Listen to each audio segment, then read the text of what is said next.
নমস্কার বন্ধু, সবাই স্বাগতম আমার নতুন একটি ভিডিওতে। তো এই ভিডিওতে আমি তোমাদের ক্লাস 12 যে বাংলা সাহিত্যের ইতিহাস, ছন্দ, ধ্বনিতত্ত্ব এইসব নিয়ে এখানে আলোচনা করব। সবগুলি এখানে দিয়েছি আমি। তোমরা অবশ্যই তোমরা ভিডিওটা খুব ভালোভাবে দেখবে এবং খাতা কলম নিয়ে বসে পড়ো।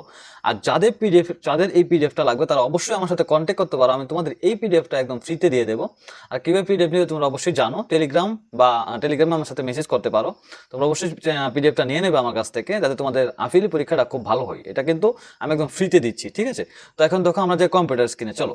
তো প্রথম দেখো আমাদের যে রয়েছে এখানে টুডে র্যাঙ্কার্স হাফিল সাজেশন 2025-24-25 12 বেঙ্গলি। প্রথম যে কোশ্চেনটা রয়েছে, বাংলা গদ্যের বিকাশে ফোর্ট উইলিয়াম কলেজের লেখক গোষ্ঠীর অবদান উল্লেখ করো। এখানে রয়েছে এটা, আমি এটা দিয়েছি। এটা পরীক্ষায় আসার চান্স রয়েছে কিন্তু এবার। তারপর দেখো বাংলা গদ্যের বিকাশে ঈশ্বরচন্দ্র বিদ্যাসাগরের অবদান। এই কোশ্চেনটা অনেক ইম্পর্টেন্ট কিন্তু, ঠিক আছে? তারপর দেখো অনেকগুলি কোশ্চেন রয়েছে। আবার বাংলা কাব্যে মধুসূদন দত্তের অবদান এখানে দিয়েছি আমি এখানে, বা বাংলা সাহিত্যে মধুসূদনের ভূমিকা বা অবদান, ঠিক আছে? তারপর দেখো বাংলা কাব্য সাহিত্যে বিহারীলাল চক্রবর্তীর অবদান বা বিহারীলাল চক্রবর্তীর কাব্যচর্চা পরিচয় বা গীতিকবি হিসাবে বিহারীলাল চক্রবর্তী, ঠিক আছে? তারপর দেখো বাংলা নাট্য সাহিত্যে দীনবন্ধু মিত্রের অবদান আলোচনা করো। বাংলা নাটকে দীনবন্ধু মিত্রের অবদান আলোচনা করো, ঠিক আছে? আমার কথাগুলো একটু এদিক ওদিক মনে হতে পারে, অর্থাৎ কাশি আমার, ঠিক আছে? শরীর ভালো নেই, তার জন্য এসব হচ্ছে। তারপর দেখো 6 নম্বর কোশ্চেনটা বাংলা নাটকে মধুসূদন দত্তের অবদান এখানে রয়েছে।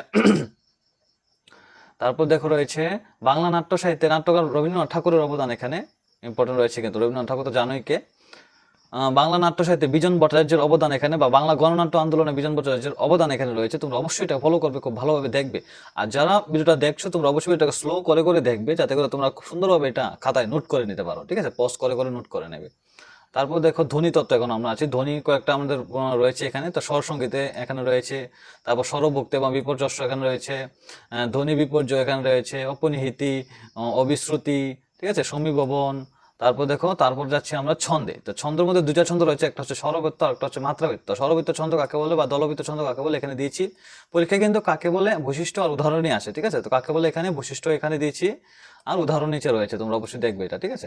তারপর দেখো কলাবৃত্ত ধ্বনি বা মাত্রাবৃত্ত ধ্বনি কাকে বলে, বা ধ্বনি প্রধান ছন্দ কাকে বলে, এখানে উদাহরণ দাও বা বৈশিষ্ট্যগুলি লেখো। এখানে কাকে বলে দিয়েছি এবং উদাহরণও দিয়েছি এখানে, আর বৈশিষ্ট্যগুলি নিচে রয়েছে। তো ভিডিওটা এতটুকু পর্যন্ত, যাদের পিডিএফটা দরকার তারা অবশ্যই আমার সাথে টেলিগ্রাম গ্রুপে জয়েন করে আমাকে মেসেজ করতে পারো। আমি তোমাদের অবশ্যই ভিডিওটা যে পিডিএফটা রয়েছে এটা আমি দিয়ে দেবো তোমাদের অবশ্যই। তো আজকের জন্য এতটুকুই, ধন্যবাদ এবং নমস্কার সবাইকে।